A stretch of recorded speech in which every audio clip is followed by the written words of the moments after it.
All right, we've got head coach Pat Noonan following FC Cincinnati's 3-0 win over CF Montréal. Coach, you want to start with your thoughts on the win and closing out the regular season? Good end to the season. Nice to win in front of these fans and send them off in a good way as far as regular season play and hopefully carry that over into the to the playoffs. But I was pleased with how the guys got through a challenging first half and some frustration as far as some thoughts at halftime. And guys that came in did an excellent job. We're clearly thin with some of the absences, but it shows the depth that we have with this group for having that many absences and to have so many guys step in and still perform and still have the confidence to know we're a strong team is certainly something to appreciate. So that speaks to the work that was done in the winter and then in the summer to strengthen this group. So Chris and his guys did an excellent job, and that played out in a very important way to hold on to this 2 seed. We'll start here with Laurel. Just given what you just said about how thin you guys were and being able to win the finale 3-0, get guys some minutes that you might end up needing, is that kind of the ideal way to go into the playoffs? I wouldn't call it ideal. The win is good, and getting some answers with guys that hadn't been starting or coming in as reserves consistently. So good to have Obi back. That's important for our group, and for the guys that were coming off of the international break, there was some challenging travel. There was some, I would say, caution taken with just games, travel, how thin we were. So it was piecing this together was more challenging and more time consuming than it typically is, but it was still a fun process to see how we could go out and have a strong performance. And like I said, the first half we had a couple issues with the press that I think carried over into the on-the-ball stuff to not be able to be in more control and have a better rhythm, and then just guys needing to have more courage with the ball, and I think all of that improved in the second half. I know there's a lot to talk about from tonight, but you guys are going to be playing Columbus and the Hell is Real best of 3 series. Any initial thoughts on just? It's great. What a great opportunity. We get to play a rival in the playoffs and meaningful games in a best of 3, and that if you don't get excited about that and those opportunities on top of being a playoff team and playing in front of our fans, in the first game, there's something missing there. So we'll take a night to enjoy this, and then we turn our focus to Columbus. So some good talking points around this one. We'll go to Damon and then Tyler and then Justin. Hi, Coach. Congratulations. Thank you. So we saw that Teenage came off at halftime. Obviously, he came off after the head injury.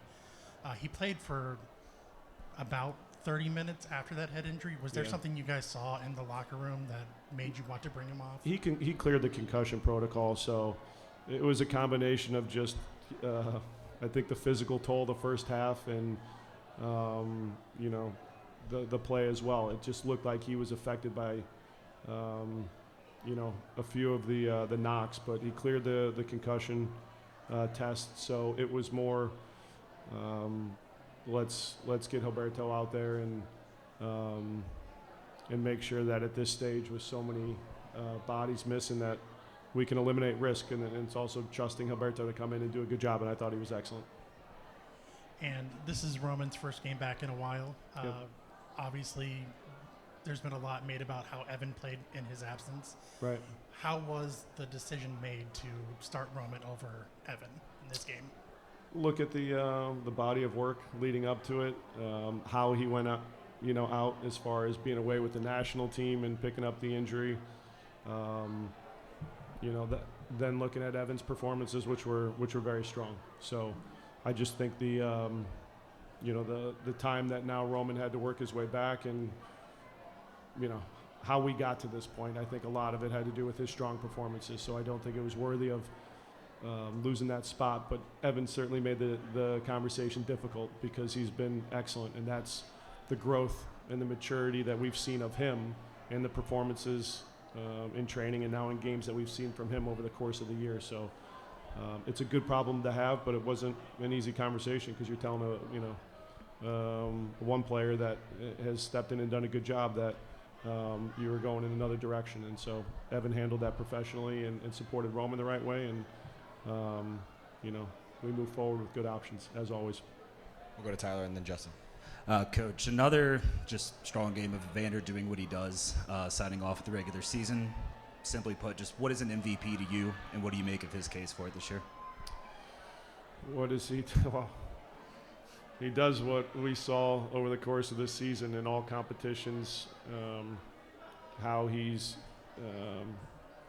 at times, carried the attack, how he's improved, on the defensive side of the ball, his engagement, his understanding of,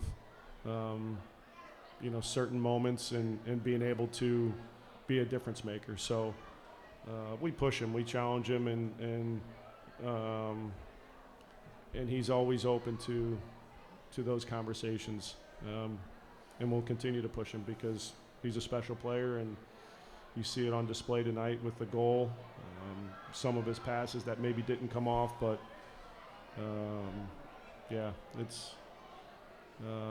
it's been fun, and hopefully we can continue, or he can continue some of his form and production, but also it's going to take more now that we're in the playoffs and who we're matched up against from players like him. Great. And then just the roller coaster, of any year, right? If I've got it right, you guys are ending on a 5-game unbeaten run. Another 5-game winning streak could mean you're MLS Cup champions. Just from your chair, what's it like to just end the regular season on a high note, carrying that momentum? Yeah, we've had some tough stretches. We've had, moments where we've underperformed, and we know it. And I think a characteristic of this team and a lot of the guys that have been a part of, this together over the last few years, you always see them seem to step up. And, we're not perfect in that. We're not batting 1,000, but the majority of time when these guys are dealing with some adversity or we're not at our best and you challenge them and they challenge each other, you see how we get through it. And was it perfect these last 5 games unbeaten? No. But it positioned us to be a 2nd seed when we had to go on the road to Red Bull, on the road to LA, and find a way to get results. And it's hard to do in this league. So we win 20 games. That's hard. And these guys should be applauded for that, because it might not always be pretty, but they're doing it. And you have to appreciate that. And so, I just think it's a testament just to the group as a whole and how we've been able to do that all year. And we're going to have to continue to do it because it doesn't get any easier. This is hard. And they're going to be challenged. I'm going to be challenged. We have to figure out how to deal with those challenges and work together to continue to succeed. We'll go to Justin, then Tito. Coach, I want to kind of continue on Tyler's question about Evander. Evander set the record for FC Cincinnati tonight, setting all competitions record of 22 goals, beating Lucho Acosta out. You've been in the league for a very long time. Have you ever seen a player like Evander be able to step into a position like this and really just catapult the team? I'm sure I could pick out some players that in other teams and other scenarios have been able to show why they're elite and why they're the best players in the league. But specifically to Evander, he came in with the right approach to this team, to this project, and acclimated himself and wanted to be a part of it and wanted to be a key part of it. and it's up to us to figure out how to do that. But he's been pretty consistent all year with his production. He's been pretty consistent in his play, and you can see when we're able to get him on the ball in the right moments, he's the game changer. He's the one that, when you're not on and you need a moment, this is where he steps up. And this is where that's what we've seen from him a lot this year. So we've talked about this all year. This is no surprise. This isn't a new conversation. It's just in the moment him doing it again. And like I said, it's fun to work with. And now how do we do that on an even bigger stage? And if I could, we alluded to it at the beginning at the top. You are facing Columbus Crew, and obviously you and Wilfred Nancy have had several matchups of it. Is it challenging to keep competing on this? I know you guys tactically go back and forth. I think you've mentioned it in post-game matches about the changes and stuff like that. It's always challenging. He's a good coach, and they're a good team. So the matchups are typically a